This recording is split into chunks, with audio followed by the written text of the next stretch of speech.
Hi everyone, welcome to UPSC radio podcast. నేను మీ host Dinesh డివిడి. So India year book series start చేసిన తర్వాత మనకు కొంచెం గ్యాప్ వచ్చింది కదా.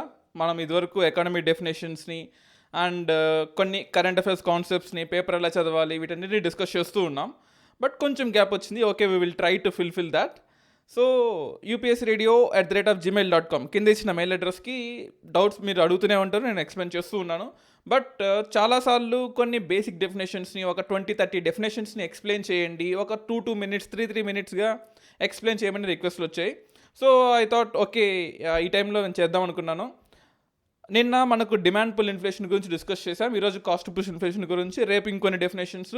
మీకు ఏదైనా పర్టికులర్ డెఫినేషన్ డౌట్ ఉందనిపిస్తే లేదా particular concept of the economy doubt ఉంటే కింద కామెంట్ బాక్స్లో పోస్ట్ చేయండి, లేదా కింద ఇచ్చిన మెయిల్ అడ్రస్లో upsradio@gmail.com కైనా మెయిల్ చేయండి. అండ్ మీకు ఒక చిన్న ఇన్ఫర్మేషన్, అన్అకాడమీ వాళ్ళు complete preparation strategy for UPSC CSC అంటే ఆప్షనల్కి కంప్లీట్గా కొన్ని క్లాసెస్ని ఇచ్చారు. అంటే కంప్లీట్ కోర్స్ కాదు ఇది, బట్ ఒక ఆప్షనల్ ఎలా ప్రిపేర్ అవ్వాలి అనేది. మరీ ముఖ్యంగా మీరు ఇక్కడ చూడొచ్చు, 2021లో ప్రిలిమ్స్ రాసే వాళ్ళకి, మెయిన్స్ రాసే వాళ్ళ కోసం అని చెప్పేసి ఒక కాంప్రిహెన్సివ్ వేలో ఒక స్ట్రాటజీ పరంగా ఎలా ఆప్షనల్ ప్రిపేర్ అవ్వాలి అని ఒక ఇంటరాక్టరీ వీడియోస్ లాగా, ఒక కాంప్రిహెన్సివ్ వీడియోస్ లాగా ఫ్రీగా ప్రొవైడ్ చేస్తున్నారు.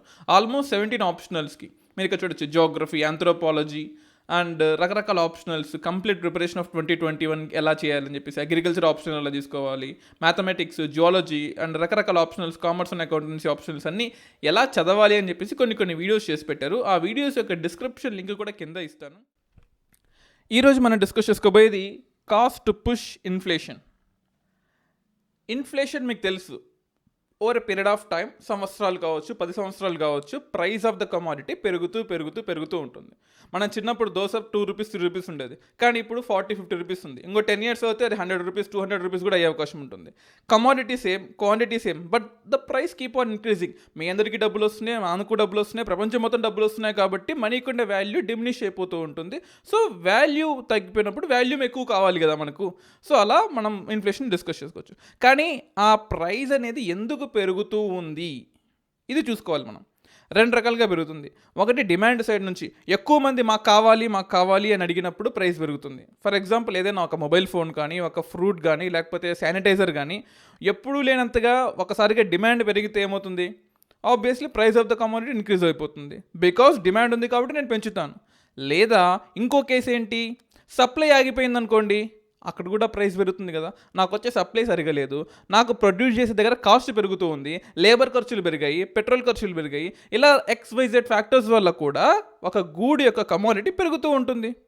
సో ఈరోజు సప్లై సైడ్ నుంచి వచ్చే కన్స్ట్రైంట్స్ వల్ల పెరిగే రేట్లని కాస్ట్ పుష్ ఇన్ఫ్లేషన్ అని ఎలా అంటారో డిస్కస్ చేద్దాం. So cost push inflation, supply side constraints కనుక జరిగితే కాస్ట్ ఆటోమేటిక్గా పెరుగుతుంది. సప్లై సైడ్ కన్స్ట్రైంట్స్ అంటే ఏంటి? ఒక ఇండస్ట్రీకి, ఫర్ ఎగ్జాంపుల్ ఏదైనా ఒక ఫ్రూట్ ఇండస్ట్రీ తీసుకుందాం అంటే దాన్ని 3 రకాలుగా డిస్కస్ చేసుకోవచ్చు. ఎనీ ఇండస్ట్రీ, ఒక మొబైల్ ఫోన్ కానీ, లేదా ఒక పెన్, పేపర్, షర్ట్ ఏదైనా కానీ. ఒక ఫ్రూట్కి ఫర్ ఎగ్జాంపుల్ తీసుకుంటే, ఒక డిజాస్టర్ జరిగినప్పుడు, రీసెంట్గా ఫ్లడ్స్ వచ్చాయి, వెస్టర్న్ ఘాట్స్లో విపరీతమైన గుడ్ మాన్సూన్స్ వచ్చి ఫ్లడ్స్ వచ్చాయి, దానివల్ల పంట అంతా నాశనం అయిపోయింది. కొన్ని ఏరియాస్లో స్ట్రైక్స్, హర్తాల్స్ ఉన్నాయి. సో గూడ్స్ అనేది ఈజీ మూవ్మెంట్ ఉండదు, లేదా ఫ్యూయల్ ప్రైజెస్ పెరిగిపోయాయి, సో ట్రాన్స్పోర్టేషన్ కాస్ట్ పెరిగిపోతుంది. లేదా ఇంపోర్ట్స్, మనం బయట దేశం నుంచి ఇంపోర్ట్ చేసుకుంటాం, కివీస్ ఇంపోర్ట్ చేసేవాళ్ళు లేరు, సో ఆబ్వియస్లీ వాల్యూ పెరుగుతుంది, వాల్యూమ్ తగ్గిపోతుంది. ఇలా సప్లై సైడ్ కన్స్ట్రెంట్స్ ఉంటాయి. అలాగే మనకు ఇండస్ట్రీ సైడ్ నుంచి కూడా కొన్ని కన్స్ట్రెంట్స్ ఉంటాయి.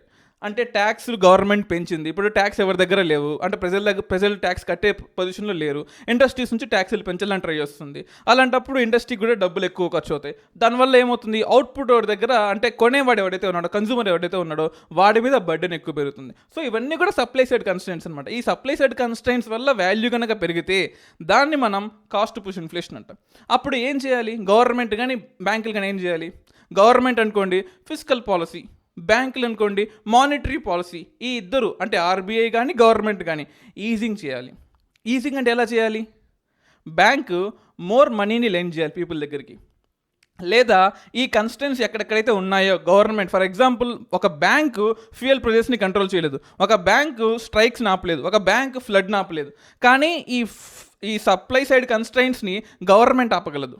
సో వాళ్ళకి కావాల్సిన ట్యాక్స్ ఈజింగ్స్ ఇవ్వడము, లేదా కన్స్ట్రైంట్స్ తగ్గియడమో, మీరు ట్యాక్స్ కట్టక్కర్లేదు నెక్స్ట్ టైం కట్టండి అని చెప్పడమో, లేదా రకరకాల మన వాళ్ళకి ఉద్దీపన ప్యాకేజీలు అంటాం తెలుగులో, లేదా ఈజింగ్ అంటాం ఇంగ్లీష్లో. సో అలా ఈజింగ్, మానిటరీ ఈజింగ్ ఇచ్చినట్లయితే మీరు వడ్డీ వచ్చే సంవత్సరం కట్టండి, లేదా వడ్డీ మీద వడ్డీని మేము మాఫీ చేస్తాము. ఇలా సప్లై సైడ్ కన్స్ట్రెంట్స్ని ఒకదానికొకటి తగ్గించుకుంటూ ఎకానమీని సాఫ్ట్ చేయడమే వన్ ఆఫ్ ద మేజర్, అంటే గవర్నమెంట్ చేయాల్సిన వన్ ఆఫ్ ద రిజల్ట్ అనమాట. సో కాస్ట్ పుష్ ఇన్ఫ్లేషన్ అంటే అర్థమైంది కదా, సప్లై సైడ్ వచ్చే ప్రాబ్లమ్స్, దాన్ని industries, primary sector, secondary sector, third tertiary sector ముగ్గురు కలిసి ఫైట్ చేయాలి. దీనిలో మెయిన్ రోల్ ఎక్కడ ఉంటుంది? గవర్నమెంట్ రోల్ ఎక్కువ ఉంటుంది. సో ఒక కామన్ మ్యాన్, నేను వెళ్ళి మీరు స్ట్రైక్ చేయొద్దు, మీరు ప్రైజులు పెంచొద్దు అంటే ఎవరు వింటారు, కానీ గవర్నమెంట్ చెప్తే వింటారు కదా. So government is playing a crucial role in monetary policy and also fiscal policy. Fine. So this is about cost push inflation.